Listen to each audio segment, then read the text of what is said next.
Salut à tous. Dans les années 70-80, le journal Libération a promu la pédophilie dans des dizaines d'articles.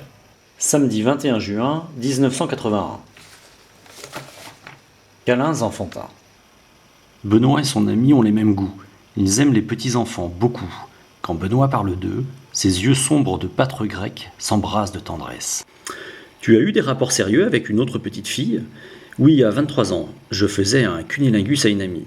Sa fille âgée de 5 ans paraissait dormir dans son petit lit mitoyen. Quand j'ai eu fini, la petite s'est placée sur le dos en écartant les cuisses et, très sérieusement, me dit « À mon tour maintenant !» Elle était adorable. Nos rapports se sont poursuivis pendant 3 ans.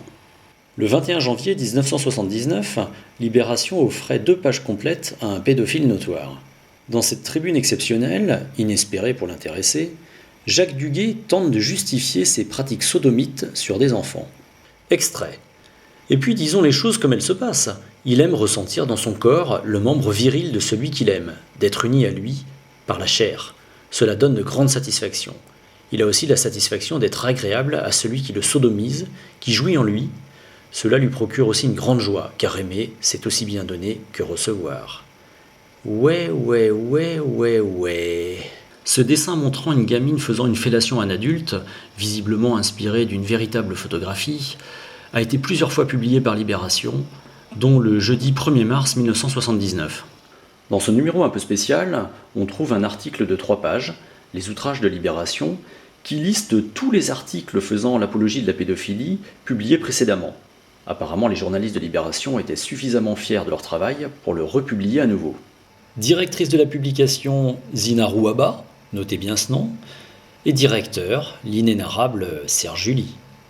Un nouveau groupe vient de naître, le FLIP, Front de Libération des Pédophiles, dont vous pourrez lire ci-dessous la plateforme constitutive. Qui sont-ils ? Pour l'essentiel des lecteurs de Libération qui, à la suite d'une lettre ouverte aux pédophiles dans notre édition du 9/2/77, nous firent parvenir un courrier abondant. Pédophilie. Annonce avril-mai 1977. Tu as entre 12 et 20 ans, tu en as marre de te masturber dans la solitude, alors viens te libérer sexuellement en douceur avec homme 27 ans bisexuel. Qui peut m'envoyer des photos d'adolescents pour constituer dossier ? La sexualité chez les 10-20 ans. Écrivez-moi comment vous la vivez. Merci. Comment ne pas être pédophile ? Françoise, 18 ans, qui vient d'avoir un bébé, vient trouver un jour l'auteur de l'article pour lui dire « Quand je change ou baigne ma fille, je suis comme une folle. Je ne peux m'empêcher de lui embrasser le sexe. Ça me rend toute drôle. Et ça me fait presque jouir. Est-ce que c'est mal ce que je fais ?» Annonce, homosexuel et partouzeur. Je vous laisse lire comme des grands cet article très poétique. Zoophilie, une annonce pour les interviews. Bestialité.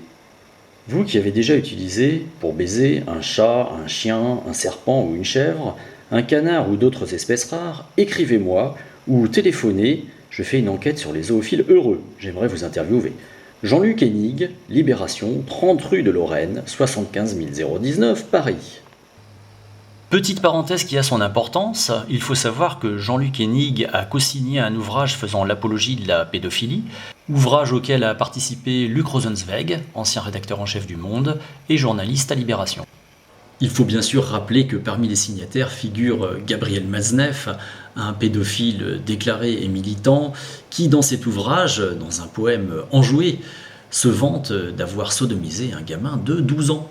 Parmi les co-signataires, notez la présence de Bernard Faucon, un artiste controversé qui a réalisé de nombreuses photographies de mannequins ou d'enfants prépubères, plus ou moins dénudés. Sachez que Bernard Faucon fait aujourd'hui encore partie de l'agence Vue, qui à l'origine a été cofondée en 1986 par, je vous le donne en mille, Zina Rouaba.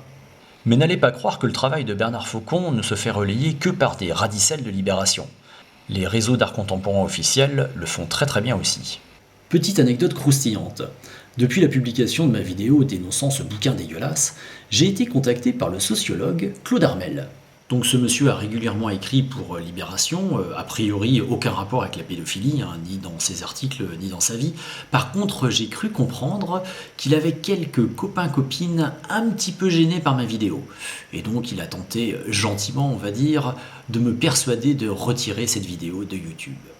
Je vous conseille vivement la lecture de ce bouquin, Un petit tour en enfer, de Franck Desmules, qui explique avoir été abusé sexuellement pendant de nombreuses années par son tuteur, Christian Aignon, journaliste à Libération. Oui, je crois que vous pouvez le dire, Franck Desmules a été adopté pour servir d'objet sexuel un journaliste de Libération. Son livre montre d'ailleurs clairement que tout le monde savait mais que tout le monde fermait les yeux, dont un certain Félix Guattari, qui est le fondateur des éditions Recherche, celles qui ont publié le livre Fou d'enfance qui a peur des pédophiles. Bien entendu, il faut prendre conscience du fait que la majeure partie des informations que je vous ai fournies dans cette vidéo n'est pas répertoriée sur Wikipédia, qui est complètement vérolée politiquement. Je vous invite d'ailleurs à essayer de faire du lobbying pour pouvoir mettre ces informations sur ces pages, et vous verrez que vous vous ferez très très vite éjecter. Par exemple, les pages consacrées à Zina Rouaba ou à Jean-Luc Hennig sont vierges de toute allusion à la pédophilie, blanches comme neige. Voilà, je vais vous quitter, n'hésitez pas à vous abonner, bon même si je sais, le nom de ma chaîne, JC Rabillé, est complètement pourri, mais en même temps, c'est pour vous présenter de la moisissure.